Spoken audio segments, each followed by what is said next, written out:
Imagine se os icônicos filmes de Exterminador do Futuro e Exterminador do Futuro 2 fossem completamente diferentes na maneira como lembramos. Algumas cenas alteraram a própria natureza dos personagens principais, outras redefiniram completamente os finais, e algumas poucas poderiam ter eliminado por completo a possibilidade de continuar a história. Olá, eu sou o Milão e neste vídeo de hoje eu venho trazer para vocês cenas deletadas dos dois primeiros filmes do Exterminador que poderiam mudar drasticamente o enredo do filme, a percepção dos personagens e até o futuro da humanidade. Então ficou curiosa, ficou curioso? Vem comigo, bora! Você descobrirá por que Cameron decidiu cortar essas cenas, quais momentos foram considerados muito emocionais, muito arriscados ou simplesmente muito estranhos para serem exibidos. Então, qual foi a primeira coisa a ser descartada nessa versão alternativa? Vamos começar pelo início, claro, exatamente onde tudo começou, o primeiro Exterminador do Futuro. James Cameron afirma que a ideia para o Exterminador do Futuro veio a ele em um sonho quando foi afastado de sua estreia como diretor de um longa-metragem chamado Piranha 2 The Spawning. Ele fez uma tentativa desesperada de continuar envolvido na edição e voou para Roma, onde a pós-produção estava acontecendo. Depois de gastar o seu último dinheiro em uma passagem, Cameron sobreviveu com qualquer comida que conseguia encontrar e acabou pegando uma febre, provavelmente devido a uma intoxicação alimentar. Em seu delírio, ele teve uma visão de um esqueleto metálico rastejando através do chão, saindo de um incêndio com facas de cozinha.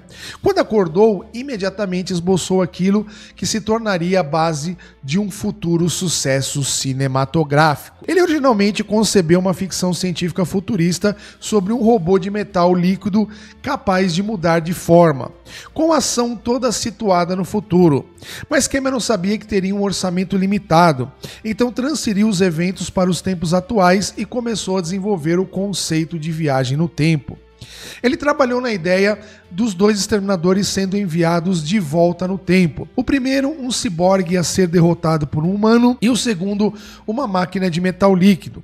O diretor considerou usar a animação em argila, mas percebeu que a tecnologia da época não poderia entregar a visão de um exterminador líquido. Assim que isso se tornou possível, Cameron ressuscitou a ideia para a sequência de Exterminador do Futuro 2. O T-1000, o protótipo avançado do metal líquido, usando a primeira metade da história planejada como base, Cameron começou a trabalhar no roteiro com seu amigo William Wisher, discutindo diariamente por telefone. Wisher escreveu os diálogos das cenas iniciais com Sarah Connor e das sequências na delegacia, enquanto Cameron se concentrou no restante. Curiosamente, a viagem no tempo foi baseado na ideia de um looping temporal fechado, que foi formulado pelo astrofísico e cosmólogo Igor Dmitriev. A versão final de sua teoria foi publicada em 84, e o mesmo ano em que o primeiro Exterminador do Futuro foi lançado. Quando a parte do roteiro ficou pronta, o artista de efeitos especiais Dan Wilson entrou no projeto.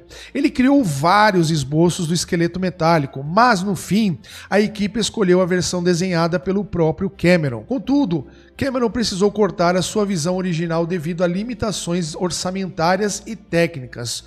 Um desses cortes foi um detalhe intrigante sobre o Exterminador. No conceito do diretor, o ciborgue precisava comer periodicamente para manter seu tecido humano. O roteiro original do Exterminador do Futuro incluía uma cena em que ele come uma barra de chocolate. Uma ideia semelhante chegou a ser filmada para o Exterminador do Futuro 3, mas foi cortada devido a reações negativas dos fãs. Outras cenas removidas do filme ajudaram a desenvolver ainda mais os personagens. Por exemplo, uma das primeiras cenas deletadas destacava o contraste entre Sarah Connor no início do filme e a sua transformação no final. Ela tenta sorrir para o reflexo do espelho para se animar antes do trabalho e diz: "Oi, eu sou Sarah, serei garçonete. Sou tão simpática que poderia vomitar." Esse momento enfatiza o quão insegura e reprimida ela era, fornecendo um contraste marcante com quem ela se torna mais tarde. Galera, não esquece de dar aquele like, compartilhar o vídeo e se inscrever no canal para você não perder nenhum vídeo e ajudar a gente até o final do ano chegar a 10 mil inscritos. Fechou, galera? Obrigado aí pelo apoio e bora continuar o vídeo. Dois outros trechos removidos deram mais profundidade profundidade a personagem do Tenente Tressler. Ele é o único personagem, além de Connor, que acredita na história de Kyle sobre o futuro da humanidade. Depois de conversar com Sarah na delegacia, ele avisa ao parceiro que está disposto a acreditar em Reese. Então, logo antes de morrer durante o ataque do exterminador à delegacia, ele entrega a Kyle sua arma e as chaves do carro, dizendo-lhe para proteger Sarah a qualquer custo. E uma das cenas em que Kyle realmente ri também foi cortada. Enquanto estão no motel, Sarah começa a fazer cócegas nele e ele dá risada. Outra vez em que ele sorri é na manhã seguinte, quando Sarah o assusta brincando. E curiosamente, todas as referências que foram dadas a Cyberdyne System foram removidas do primeiro filme. Sarah encontra a empresa na lista telefônica e sugere que Kyle exploda o prédio. Ela percebe que não adianta ir às autoridades, porque eles só serão presos novamente e o exterminador os encontrará mais facilmente. Mas ela também não pode passar a vida inteira se escondendo e tentando apagar seu rastro. Então ela propõe que façam algo para impedir que aquele futuro aconteça. É possível que Cameron tenha guardado essa reviravolta para a sequência, ou talvez tenha cortado a cena por causa de um momento dramático posterior. Na cena, após a discussão com Sarah, Kyle chora sozinho na floresta, acreditando que seu plano provavelmente não funcionará e que o mundo será destruído de qualquer forma. Cameron achou que isso entrava em conflito com a personalidade endurecida do soldado Reese. E já como falei da Cyberdyne System, descobriu-se que a batalha final acontece lá, em uma cena deletada antes dos créditos. A câmera sobe até a frente de um prédio mostrado no nome da empresa, então Reese deve ter aceito o plano de Sarah, e eles foram para o endereço que ela encontrou na lista telefônica.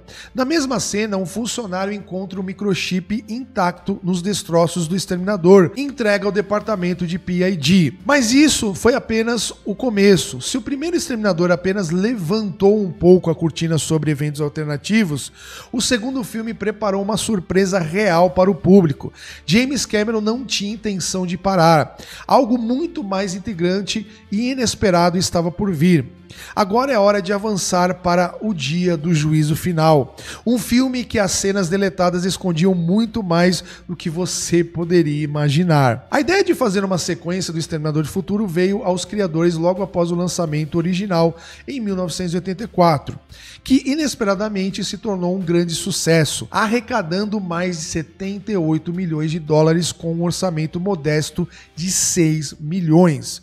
O filme consolidou James Cameron como um dos principais diretores de Hollywood e Arnold Schwarzenegger firmou seu status como uma estrela de ação.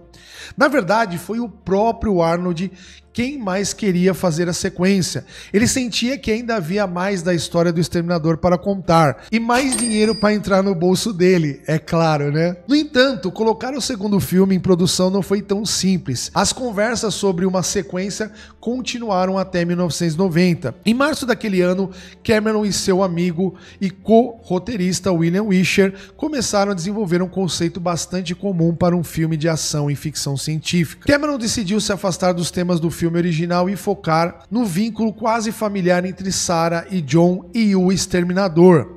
No conceito inicial do diretor, a Skynet deveria enviar robôs T-800 idênticos ao passado, ambos interpretados por Schwarzenegger. Wisher achou que assistir a clones lutando entre si entediaria o público. Então eles adotaram outra ideia de Cameron, um robô de metal líquido com uma estrutura mediana, mas acabou se tornando o Exterminador atualizado, o modelo T-1000. Enquanto isso, os roteiristas decidiram dar ao T-800 a capacidade de aprender e desenvolver emoções, tornando mais fácil para o público se simpatizar com ele.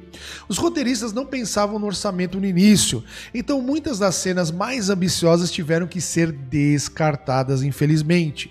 Mas mesmo assim, Cameron e Wisher consultaram regularmente o estúdio de efeitos visuais da Industrial Light and Magic para ver quais ideias poderiam ser realizadas na tela. O Exterminador do Futuro 2 existe em 4 versões diferentes: a versão cinematográfica, a edição especial estendida e a versão em 3D.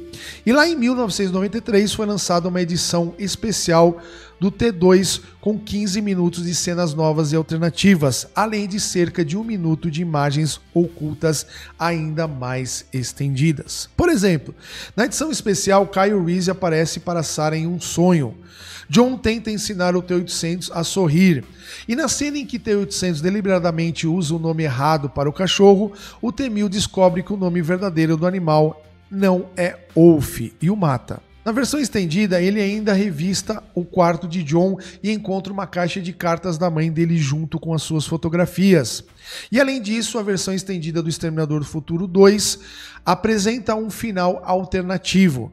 Nele, uma Sarah idosa narra a história do Exterminador enquanto observa seu filho adulto brincando com a sua filha. Mas esse final teria excluído qualquer continuação da franquia, então os produtores o rejeitaram e ele nunca entrou na versão cinematográfica. Ah, e uma curiosidade, muitas cenas da edição especial foram incluídas na versão cinematográfica australiana. Enquanto isso, a versão britânica teve várias cenas violentas removidas para obter uma classificação mais branda.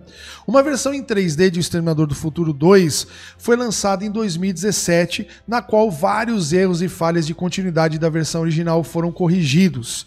Então agora já vimos como esses dois filmes lendários poderiam ter sido se as cenas deletadas tivessem permanecido nas versões finais. E quem sabe, talvez esses detalhes tivessem mudado a maneira de como vemos toda a história, seus personagens ou até mesmo toda a franquia. Agora vai uma pergunta para você. Você acha que o diretor deveria ter mantido essas cenas nos filmes? Quais delas, na sua opinião, teriam impacto na história ou na forma como os personagens são percebidos? Deixa aí nos comentários, vamos bater aquele papo, beleza? E eu vou ficando por aqui, galera. Obrigado por assistir até aqui, obrigado pela moral. Não se esqueça de dar aquele apoio. Eu vou ficando por aqui. Valeu, galera. Até a próxima. Fui!